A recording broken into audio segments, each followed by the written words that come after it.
الحمد لله نحمده ونستعينه ونستغفره ونؤمن به ونتوكل عليه ونعوذ بالله من شرور أنفسنا ومن سيئات أعمالنا من يهده الله فلا مضل له ومن يضلله فلا هادي له ونشهد أن لا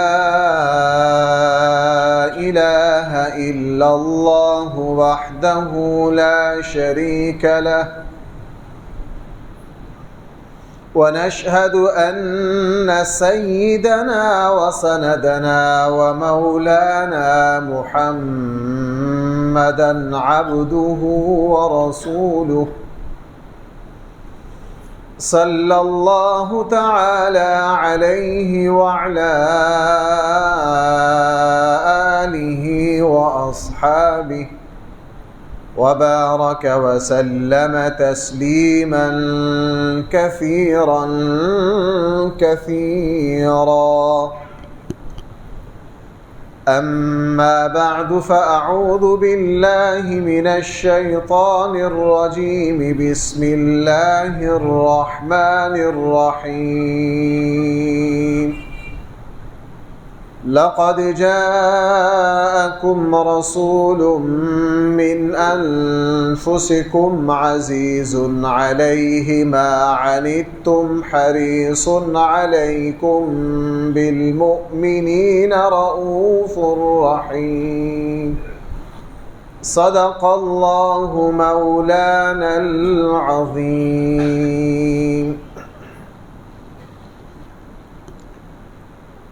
محترم سامعین کرام،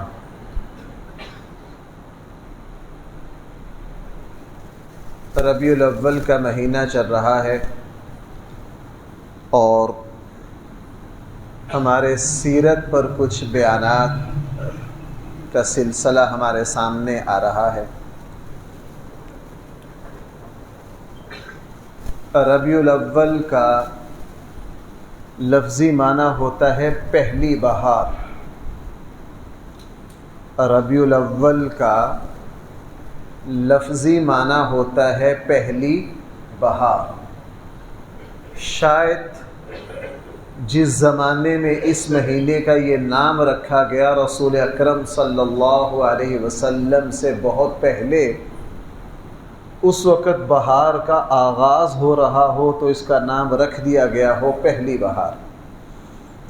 اب انگریزی کے اعتبار سے ہمارے یہاں ترتیب بدل جاتی، لیکن حقیقت یہ ہے کہ مسلمان کی جو ساری بہاریں ہیں وہ ربیع الاول کے ساتھ ہی. ہمارے آقا صلی اللہ علیہ وسلم کی زندگی میں اس مہینہ کو بہت اہمیت حاصل ہے. اسی مہینہ میں رسول اللہ صلی اللہ علیہ وسلم دنیا میں تشریف لائے اور اللہ تعالی کی طرف سے انسانوں کو ملنے والی سب سے بڑی جو نعمت ہے وہ رسول اکرم صلی اللہ علیہ وسلم کی ذات گرامی ہے. اس سے بڑی کوئی نعمت اللہ نے، بلکہ میں یوں کہوں تو بے جا نہیں ہوگا کہ جنت سے بڑی بھی، دنیا میں بھی آخرت میں بھی، جنت میں بھی، دینی بھی روحانی بھی، جتنے اللہ نے ہمیں نعمتیں دی ہیں ان میں سب سے بڑی نعمت میرے اور آپ کے پاس یہ ہے کہ ہم رسول اللہ صلی اللہ علیہ وسلم کے امت میں پیدا ہوئے ہیں اور ہمارے نبی جو ہیں وہ امام الانبیاء صلی اللہ علیہ وسلم. آپ ربیع الاول ہی میں پیدا ہوئے ہیں، ربیع الاول ہی میں دنیا سے پردہ فرمایا ہے، ربیع الاول ہی میں ہجرت کی ہے. ایک قول کے مطابق رسول اللہ صلی اللہ علیہ وسلم کو نبوت ربیع الاول ہی میں ملی ہے، اور بھی قول ہیں. رسول اکرم صلی اللہ علیہ وسلم کو معراج کس مہینے میں ہوئی ہے، اس میں بھی کئی اقوال ہیں. ایک قول ربیع الاول کا بھی ہے، رجب کا بھی ہے، رمضان، کئی طرح کے اقوال ہیں. بہرحال ربیع الاول، یہ بات میں ہر جمعے کی تمہید میں عرض کرتا ہوں کہ صرف ربیع الاول کے ساتھ ہی حضور علیہ السلام کے تذکرہ کو خاص کرنا یہ نبی کریم صلی اللہ علیہ وسلم کی حق تلفی ہے. مسلمان کی کوئی مجلس، کوئی محفل، کوئی پروگرام، کوئی نشست ایسا نہیں ہے جس میں رسول اللہ صلی اللہ علیہ وسلم کا ذکر خیر نہ ہو.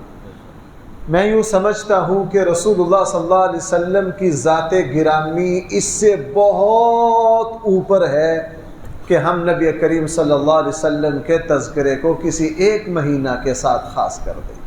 بہرحال مجھے آج جو رسول اللہ صلی اللہ علیہ وسلم کی سیرت کا جو پہلو عرض کرنا ہے وہ سب سے مشکل پہلو ہے نبی کریم صلی اللہ علیہ وسلم کی سیرت طیبہ کا. شاید آپ کو اس کا عنوان آسان سا لگے، لیکن نبی کریم صلی اللہ علیہ وسلم کی سیرت کا سب سے اہم اور سب سے مشکل پہلو یہ ہے، وہ پہلو ہے اصلاح معاشرہ، کہ نبی کریم صلی اللہ علیہ وسلم نے معاشرہ کی تربیت اور اصلاح کس طرح کی. انسان اپنی تربیت کر سکتا ہے، اپنی اولاد کی کر سکتا ہے. میں لفظ بول رہا ہوں معاشرہ کی. مجھ سمیت ہم سب کو ایک محلے کے 6 گھر دے دیے جائیں اور 50 سال زمانہ دے دیا جائے کہ ان 6 گھروں کی پوری اصلاح آپ نے کرنی ہے، تو بھائی مجھے اور آپ کو لگ پتہ جائے گا. کون سمجھا میری بات؟ بھائی کوئی بھی نہیں سمجھا؟ چلے اور ترمیم کر لیتے ہیں.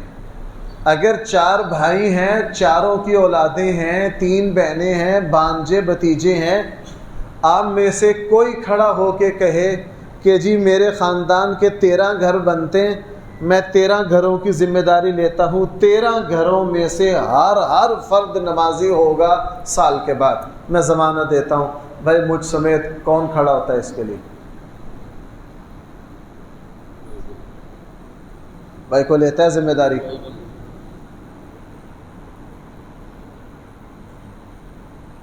نہ میں لے سکتا اور نہ آپ لے سکتے. اس سے اندازہ لگا لیجئے کہ معاشرے کی اصلاح اور تربیت کتنا مشکل کام ہے. اب رسول اللہ میں نے عرض کیا بعض عنوان ہم یوں سادہ سے گزر جاتے ہیں، ان پر جب غور و خوض کرتے ہیں پھر پتہ چلتا ہے رسول اللہ صلی اللہ علیہ وسلم کی عظمت کا. آپ علیہ الصلاۃ والسلام نے جب معاشرے کی تربیت اور اصلاح کی، آپ کو اس سے بھی گہرا گڑا بتاؤں ایک، شاید آپ کو اس کا اندازہ نہیں ہے، کچھ لوگ ہوں گے جن کو اندازہ ہوگا، ذرا غور کرنا اس پر. رسول اکرم صلی اللہ علیہ وسلم جس معاشرے میں سب سے پہلے نبی بن کر آئے وہ قبائلی نظام پر مشتمل تھا. بھائی وہ کس پر مشتمل تھا؟ ہماری طرح کا کھلا وسعت والا معاشرہ نہیں تھا، وہاں قبائلی نظام تھا، اور قبائلی نظام میں کوئی بندہ اپنے قبیلہ کی روایات سے باہر قدم. تھوڑا سا مجھے اندازہ اس وقت ہوا جب میں نے اندرون سندھ میں، بلوچستان میں، بلوچوں میں اور ہمارے خیبر پختونخوا پٹھان کے قبائل میں قبائلی سسٹم کی جڑوں کی مضبوطی دیکھی. یہ منظر میں نے خود دیکھا سندھ میں کہ پیر صاحب تشریف لائے ہیں گاؤں میں، سارا گاؤں بکرے، مرغیاں، پتہ نہیں کیا کیا، نذرانے، مرد ایک طرف، عورتیں ایک طرف. میں یہ میرا آنکھوں دیکھا منظر ہے، میں دیکھتا رہا. پیر صاحب آئے. پیر صاحب کو اتنی توفیق نہیں تھی. پیر پگاڑا جو ہے نا پہلا، یہ آئے، ان کے مریدوں کا تھا. وہاں گاڑیوں کا پورا سسٹم آیا، ساتھ پوری گاڑیاں تھیں. کتنے بکرے ہیں جی؟ 25 بکرے اعلیٰ سے اعلیٰ پالے ہوئے. چلو جی یہ بڑی اعلیٰ گائے ہے جی، چلو جی یہ 2 بھینسیں ہیں جی. سارا نظر و نیاز وصول کیا.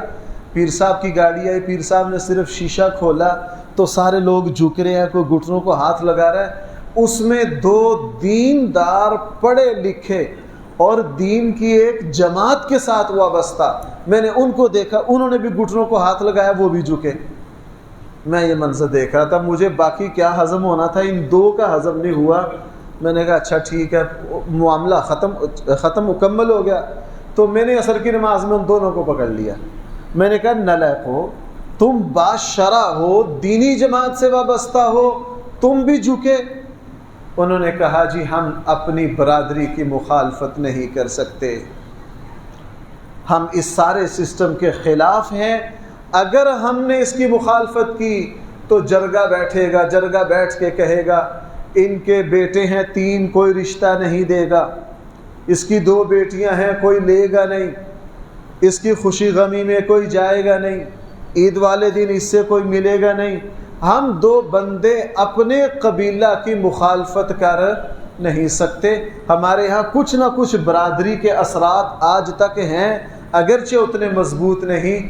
تو اب رسول اللہ صلی اللہ علیہ وسلم جب تشریف لائے تو قبائلی سسٹم اتنا مضبوط تھا کہ اپنے قبیلہ کی روایت سے باہر کوئی جا نہیں سکتا، اپنی مرضی سے ہجرت نہیں کر سکتا. آپ کو صرف ایک حوالہ دوں، رسول اللہ صلی اللہ علیہ وسلم کے صحابہ جب حبشہ گئے، بھائی جب کہاں گئے؟ پیچھے مکہ کا وفد گیا کہ نہیں پکڑنے، اور اس نے کیا کہا جا کے نجاشی کو کہ آپ کے پاس ہمارے کچھ، بولو باغی، آواز سے بولو، کیا؟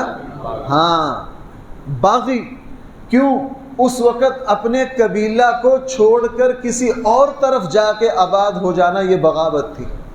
آپ کو پتہ ہے رسول اللہ صلی اللہ علیہ وسلم جب طائف تشریف لے گئے تو طائف سے واپسی پر حضور کو یہ مشکل تھی کہ مکہ والوں نے مجھے اب دوبارہ قبول نہیں کرنا، اور اس لیے مدینہ والوں سے یہ کہا جناب اگر تم مکہ کے لوگوں کو پناہ دو گے تو پورا عرب قبائل تمہارے خلاف کھڑا ہو جائے گا، اور کیا تم مقابلہ کر لو گے؟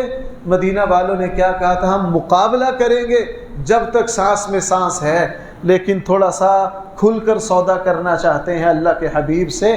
اگر ہم پناہ دیں، پورے عرب سے لڑ جائیں تو ہمیں اس کے بدلے میں کیا ملے گا؟ رسول اللہ صلی اللہ علیہ وسلم نے فرمایا اس کے بدلے میں تمہیں جنت ملے گی. مدینہ والوں نے کہا یہ سودا منظور ہے، جب تک سانس میں سانس رہے گا پورے عرب سے ٹکرائیں گے. بھائی غزوہ خندق میں پورا عرب ٹکرایا کہ نہیں مدینہ سے؟ کیوں؟ یہ قبائل کی کشمکش تھی. پتہ نہیں میں اپنی بات سمجھا سکا ہوں کہ نہیں. اب آئیے دوبارہ اصلاح معاشرہ، معاشرے کی اصلاح اور تربیت سب سے مشکل کام ہے. اگر وہ معاشرہ کس سسٹم پر مشتمل ہو؟ قبائل پر، قبیلے کی روایات پر، پھر اس میں اصلاح کرنا اور زیادہ مشکل ہے. آپ بلوچستان جائیے، بلوچستان میں آج بھی اس طرح کے واقعات ہیں. اگر کوئی لڑکا یا لڑکی جدید تعلیم کے لیے جائے گا تو اس کو قتل کر دیا جائے گا یا قبیلے سے نکال دیا جائے گا.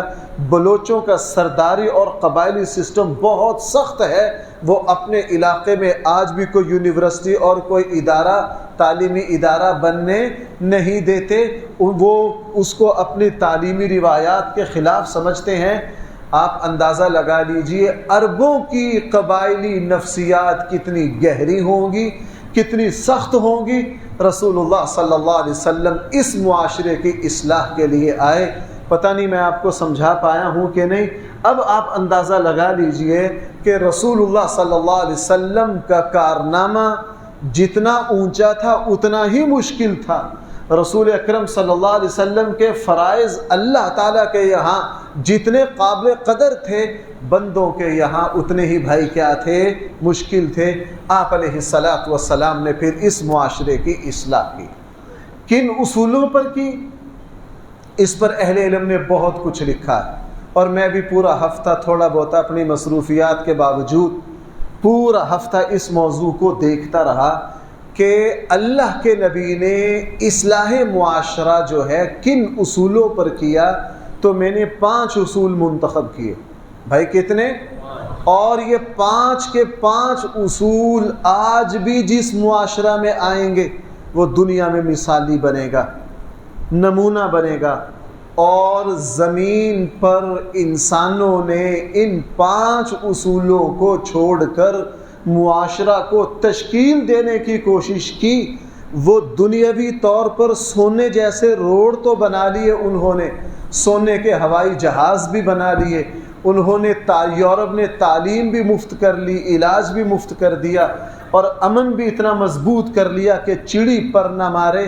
اگر 1000 کلومیٹر کی ان کی سڑک ہے تو 1000 کے 1000 کلومیٹر پر کیمرے بھی لگ گئے کہ کوئی گاڑی سپیڈ سے زیادہ نہ جا سکے. انہوں نے اپنے کیمروں سے تنکوں کے حالات بھی ریکارڈ کر لیے، لیکن اس کے باوجود وہ اپنے معاشرے کو صحیح طور پر تشکیل نہیں دے سکے.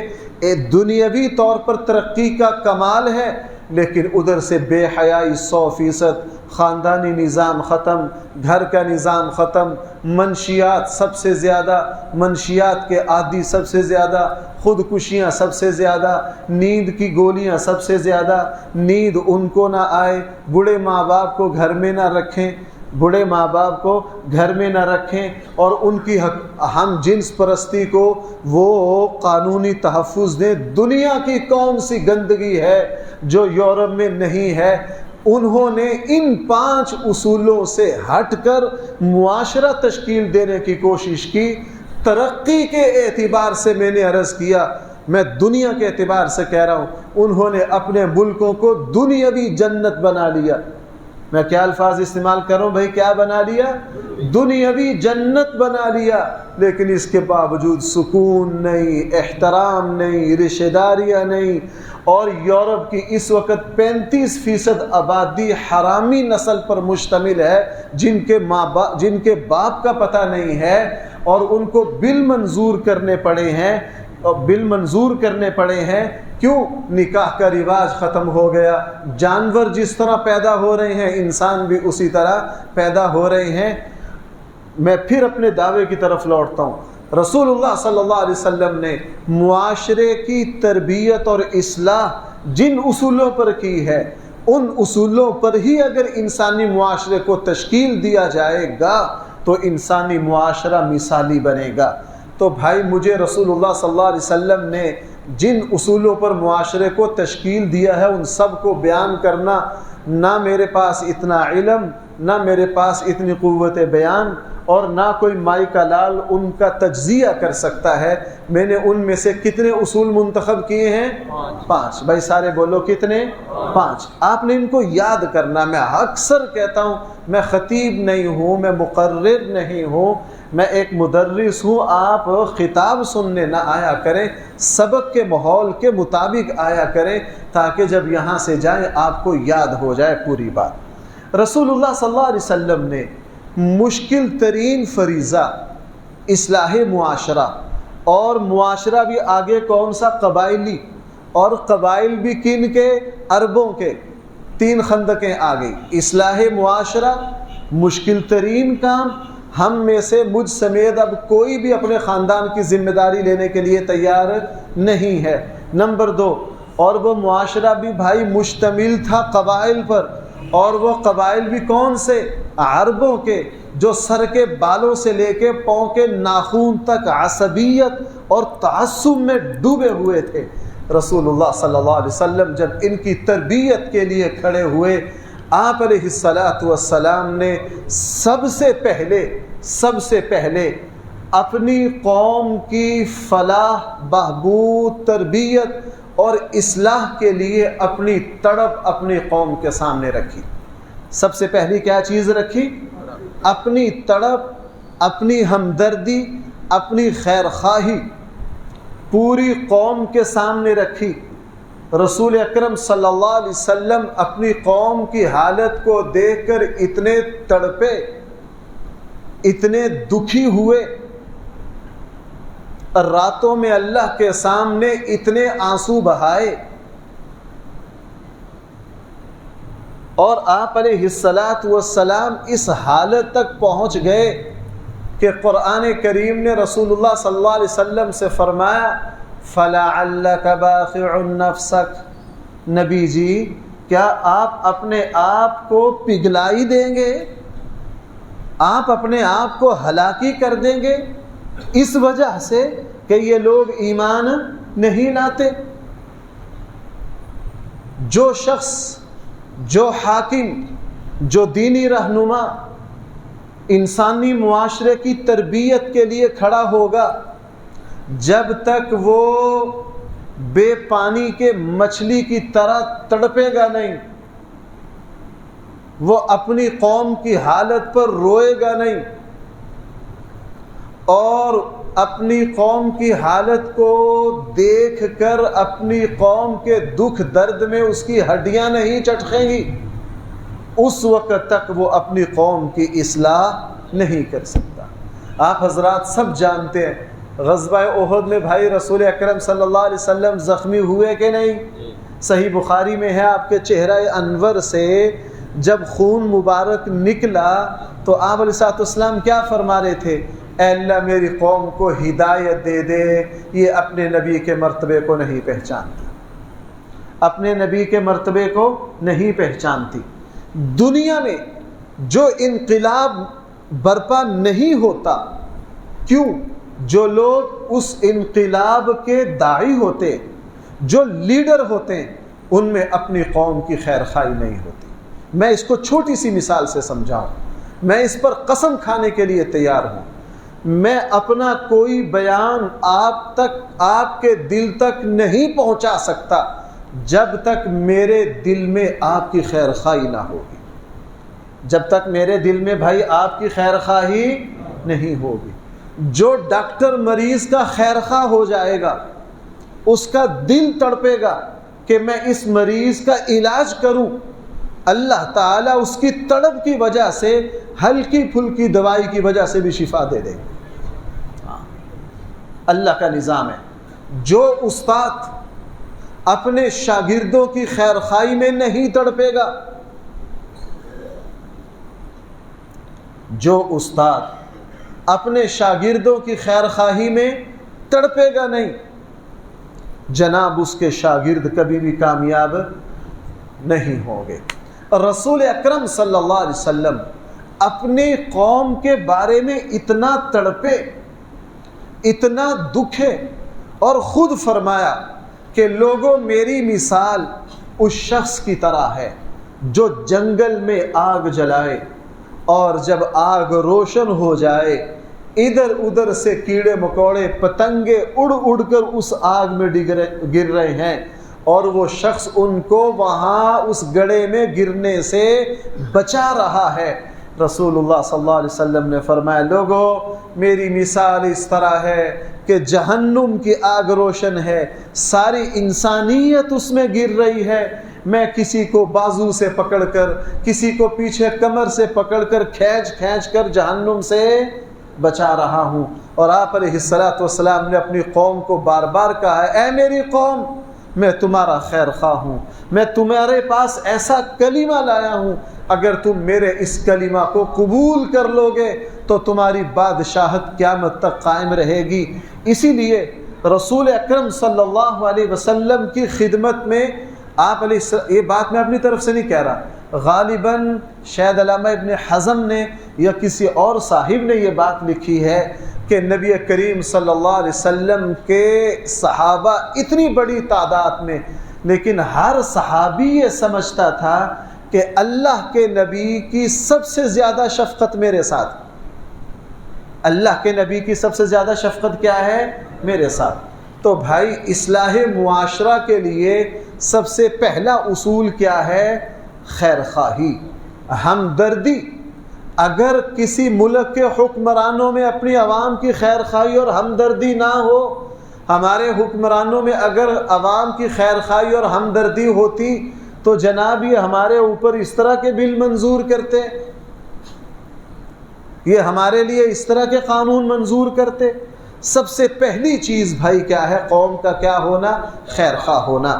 اور رسول اللہ صلی اللہ علیہ وسلم سے بڑا خیر خواہ انسانیت کے لیے، انسانیت کا رسول اللہ صلی اللہ علیہ وسلم سے بڑا ہمدرد اور انسانیت کے دکھوں کو محسوس کرنے والا رسول اللہ صلی اللہ علیہ وسلم سے بڑا انسانوں میں کوئی شخص نہیں ہوا. آپ سارے حضرات جانتے ہیں، جو نبی سجدوں میں نہ بھولے انسانیت کو، جو معراج پر نہ بھولے. میں نے ابھی آپ کو شفاعت میں سنایا تھا پچھلے سے پچھلے جمعے کی تقریر میں، نماز پڑھتے ہوئے ابراہیم علیہ السلام اپنی امت کے لیے مانگ رہے، حضرت عیسیٰ اپنی امت کے لیے مانگ رہے. تو بھائی رسول اللہ صلی اللہ علیہ وسلم بھی صحیح مسلم میں ہے، ساری رات اللہ کے سامنے روئے کہ نہیں؟ حضرت جبرائیل آئے، اللہ پوچھ رہے ہیں کیوں؟ پہلے نبی اپنی امتوں پر رو رہے ہیں تو میں کیوں نہ رو؟ میری امت کا کیا بنے گا؟ میری امت کا کیا بنے گا؟ اللہ تعالیٰ نے جب تک یہ وعدہ نہیں کیا کہ ہم آپ کو آپ کی امت کے بارے میں کیا کریں گے؟ خوش کر دیں گے، رسول اللہ صلی اللہ علیہ وسلم اس وقت تک اطمینان سے نہیں بیٹھے. یہ پہلا اصول تھا خیر خواہی. اگر آج بھی میں اور آپ کچھ کرنا چاہتے ہیں، میں اور آپ معاشرے کی اصلاح کرنا چاہتے ہیں، لوگوں کی تربیت کرنا چاہتے ہیں، ہم ان کے سب سے بڑے جب تک خیر خواہ نہیں بنیں گے، ہمارے دل ان کے بارے میں نرم نہیں ہوں گے اور ان کی کوتاہیوں پر ہمارا دل کڑے گا نہیں، اس وقت تک ہم معاشرے کی اصلاح کر نہیں سکتے. نمبر 2، رسول اللہ صلی اللہ علیہ وسلم نے معاشرے کی تربیت اور اصلاح کی جو پہلی اینٹ رکھی وہ کیا تھی؟ اس سے پہلے ذرا ایک بات سمجھ لیجئے، دنیا میں اپنے اپنے معاشروں کو مرتب کرنے کے لیے مختلف عنوان قائم کیے گئے. کہیں لسانیت ہے، کہیں علاقائیت ہے. اب جرمن قوم جو ہے، جرمن قوم نے 150 سال پہلے جرمنی قوم معاشرے کی جو بنیاد رکھی وہ اس پر رکھی کہ انسانوں میں سب سے اعلیٰ ہم ہیں. جرمنی قوم نے کیا؟ انسانوں میں کیا ہے؟ سب سے اعلیٰ ہم ہیں. انہوں نے غرور پر اپنی بنیاد رکھی. اس کا نتیجہ کیا نکلا؟ آپ کو پتہ متکبر بندہ سب سے زیادہ بدتمیز ہوتا ہے. دنیا کی قوموں میں سب سے زیادہ جو بدتمیز ہے وہ جرمن قوم ہے. کیوں؟ انہوں نے جرمن معاشرہ اس بنیاد پہ قائم کیا کہ ہم کیا ہیں؟ سب سے بہتر. اور یہی مرض آ گیا عربوں میں. عربوں نے کہا جناب ہم سے بڑھ کر کوئی نہیں ہے، ہم سے بڑھ کر کوئی نہیں ہے. عرب قوم کی بنیاد انہوں نے رکھی اپنی فضیلت پر. اس لیے جن عربوں کو دینداری نہیں ہے جن میں، وہ اعلیٰ درجے کے متکبر اور بدتمیز ہیں. اعلیٰ درجے کے کیا ہے؟ متکبر. اور ہمارے یہاں، ہمارے پنجاب میں تو لسانیت کم ہے، سندھ میں، بلوچستان میں، ہمارے 3 صوبوں میں زیادہ ہے لسانیت. دوسری قوموں نے اپنی قومیت کی بنیاد کس پر رکھی؟ زبان پر. وہ اسی کو ترجیح دیں گے، اسی کو ترجیح دیں گے. آپ اندرون کراچی میں چلے جائیے، ان کے یہاں اردو پر اتنا ناز ہے کہ جب انہوں نے رشتہ کرنا ہے تو وہ کہتے ہیں جی ہم نے اردو بولنے والوں سے کرنا ہے، دوسروں سے ہم رشتہ نہیں کرتے. یہ بنیاد ہے. رسول اللہ صلی اللہ علیہ وسلم نے جب اسلامی معاشرہ تشکیل دیا تو آپ نے بھائی اس کی بنیاد کس پر رکھی؟ اللہ کے خوف اور خشیت پر. بھائی کس پر رکھی؟ اللہ کے خوف اور خشیت پر. آپ نے اپنے سامنے والے انسانوں کے دلوں میں اللہ کی عظمت کو اتنا داخل کر دیا، اتنا داخل کر دیا کہ جناب پھر ان کو کسی قانون، کسی گرفتاری کی ضرورت نہیں پڑی. خود بخود معاملات درست ہوتے گئے. دنیا میں ہر بندہ قانون سے ڈرتا ہے، قانون سے بھاگتا ہے، لیکن رسول اللہ صلی اللہ علیہ وسلم نے ان لوگوں کی دلوں میں اللہ کی عظمت اتنی پیدا کر دی کہ جرم وہ خود بخود چھوڑتے گئے. اگر کسی سے جرم ہو بھی گیا وہ خود قانون کے پاس آ گیا. صحیح مسلم میں ہے مشہور واقعہ، حضرت ماعز بن مالک اسلمی رضی اللہ عنہ، ان سے زنا کا گناہ ہو گیا. خود رسول اللہ صلی اللہ علیہ وسلم کے پاس آئے، کوئی پولیس ان کو گرفتار کر کے، بھئی ہمارے یہاں مجرم خود آتا ہے، ہمارے یہاں تو آدھے سے مجرم جو ہے وہ ہمارے اداروں کے قابو ہی نہیں آتے. دنیا میں کہیں اس کی مثال نہیں کہ مجرم خود آ رہا ہے اور مجرم کو پتا ہے کہ مجھے قتل کیا جائے گا، مجھے پتھر مار مار کے مارا جائے گا. لاؤ، یہ رسول اللہ صلی اللہ علیہ وسلم نے اس جرائم والے معاشرے میں جب اللہ کا خوف پیدا کیا، جرائم خود بخود کیا ہو گئے؟ ختم ہو گئے. اب حضرت ماعز بن مالک اسلمی رضی اللہ عنہ رسول اللہ صلی اللہ علیہ وسلم کے پاس آئے، آ کے عرض کیا، اللہ کے حبیب مجھ سے یہ گناہ ہو گیا ہے، مجھے پاک کر دیجئے. رسول اللہ صلی اللہ علیہ وسلم فرمایا جاؤ توبہ استغفار کرو. چونکہ حضور نے فرمایا کہ مجرم کو موقع دو کہ اس پر حد جاری، پہلی دفعہ انہوں نے کہا، حضور نے کیا فرمایا؟ جاؤ توبہ استغفار کرو. حضرت ماعز اسلمی اگلے دن پھر آگے، پھر رسول اللہ صلی اللہ علیہ وسلم سے یہی کہا کہ مجھ سے یہ گناہ ہو گیا ہے، مجھے پاک کر دیجئے. بھائی پاک کس طرح کرنا ہے؟ پیر صاحب نے پھونک مارنی ہے؟ بھائی توجہ کرو سارے، پاک کس طرح ہونا ہے؟ ہاں، یہ نہیں کہ ماشاءاللہ پیر صاحب نے ایک پھونک مارنی ہے، کہنے چلو جی سارا کچھ صاف ہو گیا. نہ، یہاں پتھر سنسار کیا جانا، پتھر مار مار کے جان دینی ہے. اللہ کے نبی نے پہلے دن ان کو کہا جاؤ ٹل جاؤ، دوسرے دن پھر آ گئے.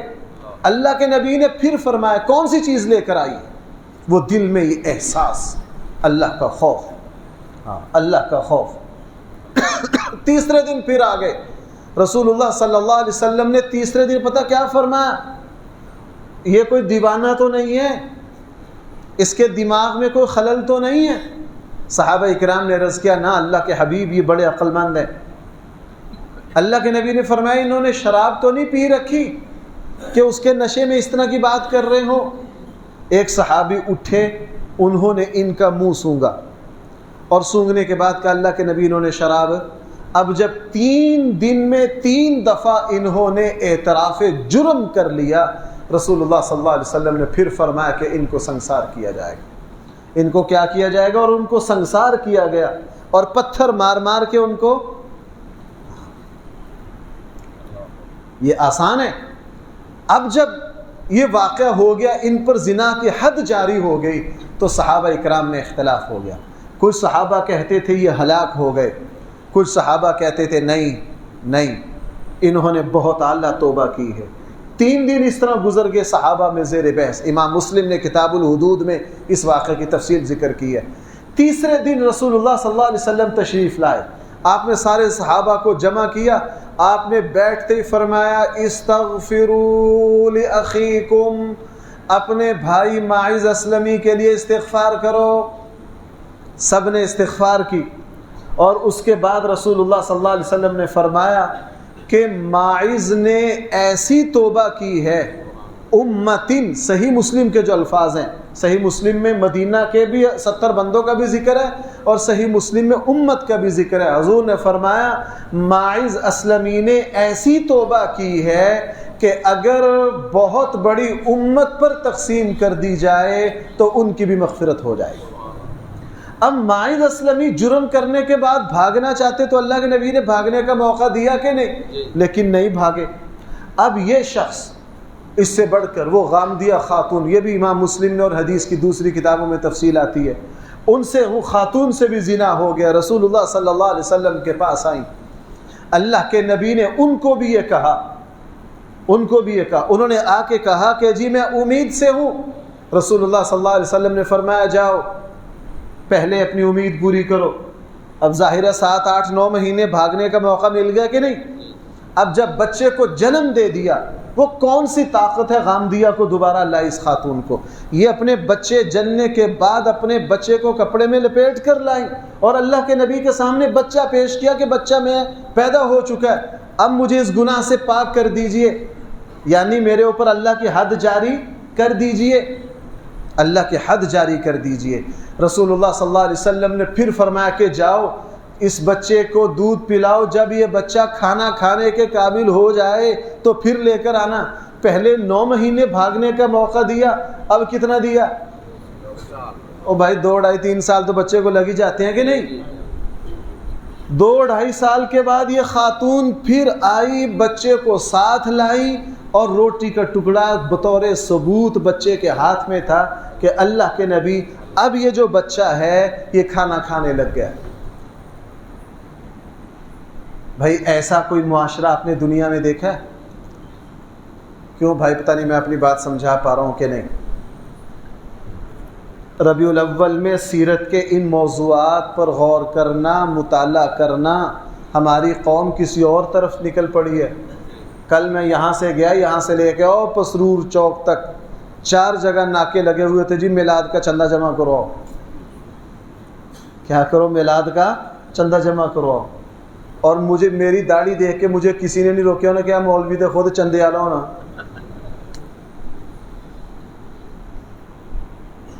میں ایک جگہ سے جنازہ میں شرکت کر کے نکلا، پڑھا کے نہیں نکلا، بڑے چودھریوں کا جنازہ تھا، میں جنازہ پڑھا کے نکلا تو ایک سفید ریش بزرگ بڑے، انہوں نے مجھے ہاتھ دیا، وہ بھی جنازے میں نے بٹھا لیا ان کو۔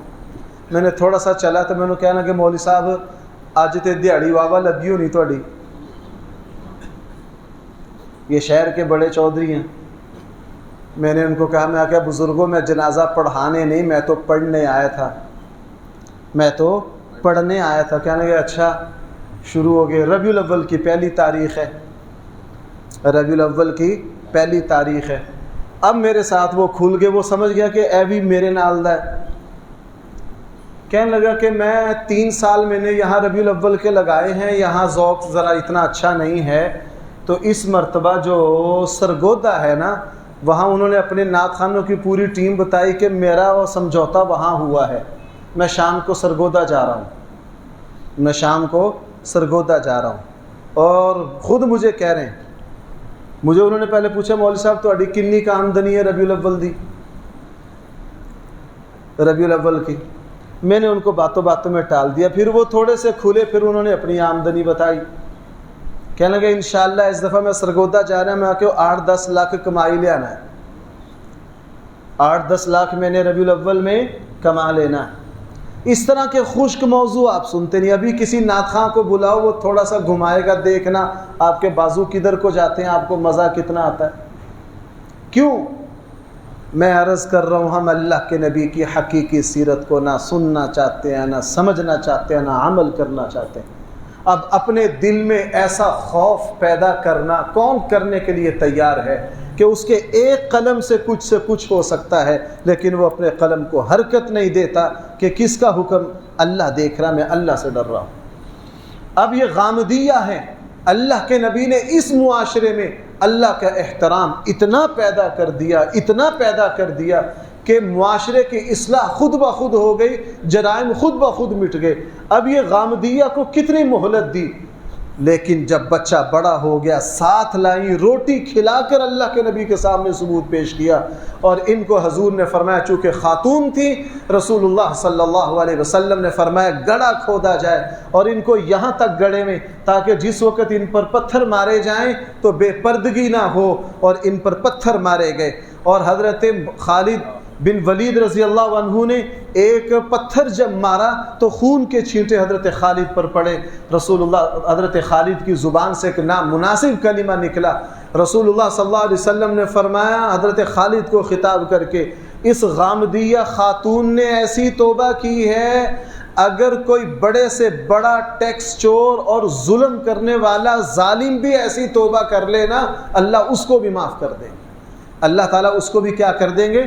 اب یہ دو ہیں، دونوں کو گویا کہ توبہ کی قبولیت اور مغفرت کی گواہی بھائی کون دے رہا ہے؟ نبی کریم صلی اللہ علیہ وسلم۔ تو دوسری چیز، اگر صحیح معاشرہ وجود میں لانا ہے تو بھائی دل میں اللہ کا خوف، اللہ کی خشیت، جیسی خشیت رسول اللہ صلی اللہ علیہ وسلم نے پیدا کی۔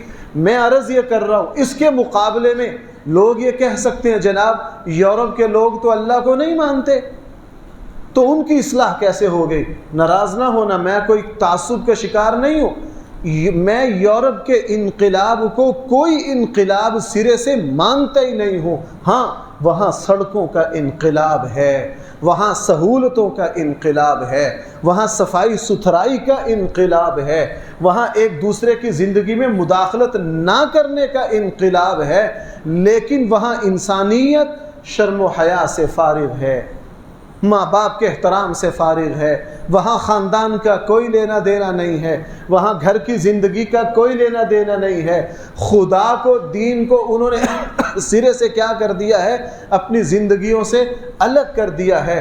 صحیح معاشرہ وہ ہے جو رسول اللہ صلی اللہ علیہ وسلم نے انسانوں کے سامنے پیش کیا۔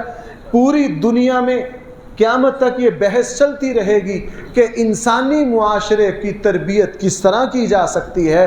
طرح طرح کی حکومتیں قانون بناتی ہیں اور ان کا نفاذ کرتی ہیں، طرح طرح کی فورسیں وجود میں آتی ہیں۔ ہمارے یہاں بھی یہ جی یہ نیب ہے، یہ فلاں چیز کو فلاں چیز ہے، جی یہ فلاں ادارہ ہے، اس نے فلاں کرپشن کو پکڑنا ہے، یہ جی یہ وزارت تعلیم کا فلاں شعبہ ہے، اس نے تعلیم کے لین کے لوگ اس میں غلط، لیکن بھائی کچھ کر پائے ہیں؟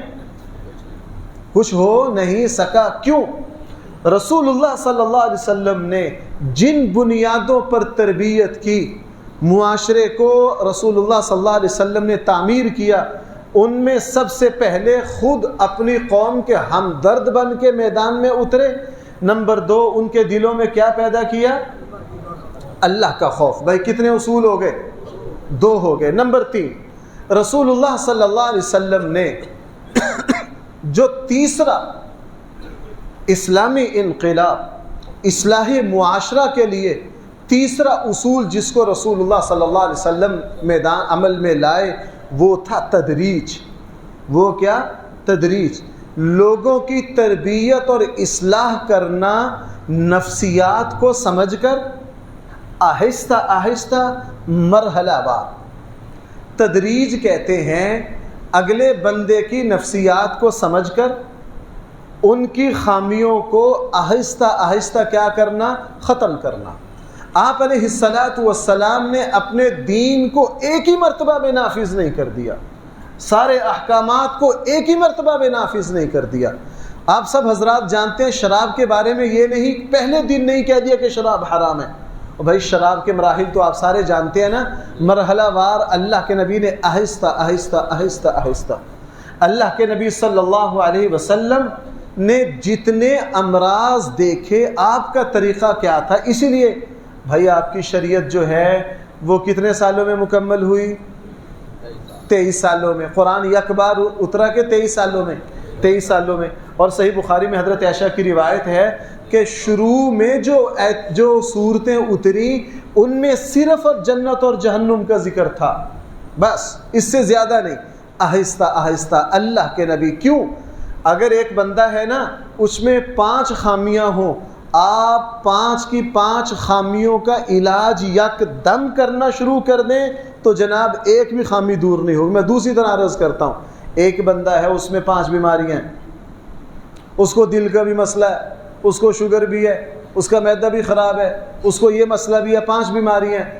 بھائی 5 کی 5 کا بیک وقت علاج ہوگا؟ ڈاکٹر کیا کہتے ہیں؟ جناب اس طرح نہیں، ہم پہلے اس کے معدے کو ٹھیک کرتے ہیں، آہستہ آہستہ اس کی شوگر کو کنٹرول کرتے ہیں، پہلے ایک کو لیں گے پھر دوسروں کو لیں گے، آہستہ آہستہ۔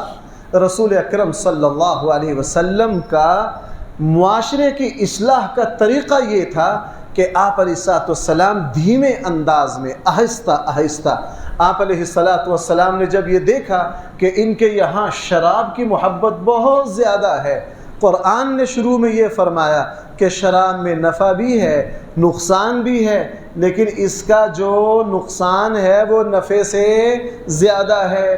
اس کے بعد جب یہ دیکھا کہ لوگ اب ماننے لگ گئے ہیں کہ شراب میں نقصانات ہیں، پھر اسلام نے، قرآن نے، حضور علیہ السلام نے ایک قدم اور بڑھایا، کہا کہ جس وقت شراب پی رکھی ہو نماز کے قریب نہ آؤ، نماز کے قریب نہ آؤ، نماز جب پڑھنی ہو پھر شراب پی نہیں سکتے۔ اب صحابہ کرام کو یہ محسوس ہوا کہ یار یہ ایسی گندی چیز ہے جس کے پینے کے بعد ہم اللہ کی بارگاہ میں حاضر نہیں ہو سکتے، ہم نماز نہیں پڑھ سکتے۔ ان کے دلوں میں نفرت کا، تربیت کا ایک قدم اور آگے بڑھ گیا۔ اور جب رسول اللہ صلی اللہ علیہ وسلم نے دیکھا کہ اب زمین تیار ہو گئی ہے، پھر جب رسول اللہ صلی اللہ علیہ وسلم اور قرآن کریم نے شراب سے منع کیا، آپ سب کو پتہ ہے حضرت انس کیا فرماتے ہیں، ہمارے گھر میں دعوت تھی، کھانا کھایا جا چکا تھا، اور عربوں کے یہاں جس طرح ہمارے بعض علاقوں میں سرحد میں بھی، بلوچستان میں بھی، پنجاب میں بھی بعض خاندانوں میں ہے کہ جس کھانے کے بعد چائے نہ ہو وہ اس کھانے کو کھانا نہیں مانتے، تو عربوں کے یہاں جس کھانے کے بعد شراب نہ ہو وہ اس کھانے کو کھانا۔ اب حضرت انس فرماتے ہیں میرے سوتیلے والد حضرت ابو طلحہ انصاری نے دعوت کی ہوئی تھی، بہت سارے مہمان بیٹھے تھے، کھانا کھایا جا چکا تھا، شراب آ گئی تھی، اور میں برتنوں میں جام میں ڈال کے دے رہا تھا، کوئی پی رہا تھا، کوئی پینے والا تھا، کسی کے ہاتھ میں تھا، کوئی انتظار میں تھا۔ ہماری گلی کی نکر پہ کھڑے ہو کے ایک صحابی نے زور سے اعلان کیا، ایھا الناس، اے لوگو، اللہ کے نبی نے شراب کو تم پر حرام قرار دے دیا ہے، اور قرآن کی وہ آیات پڑھی۔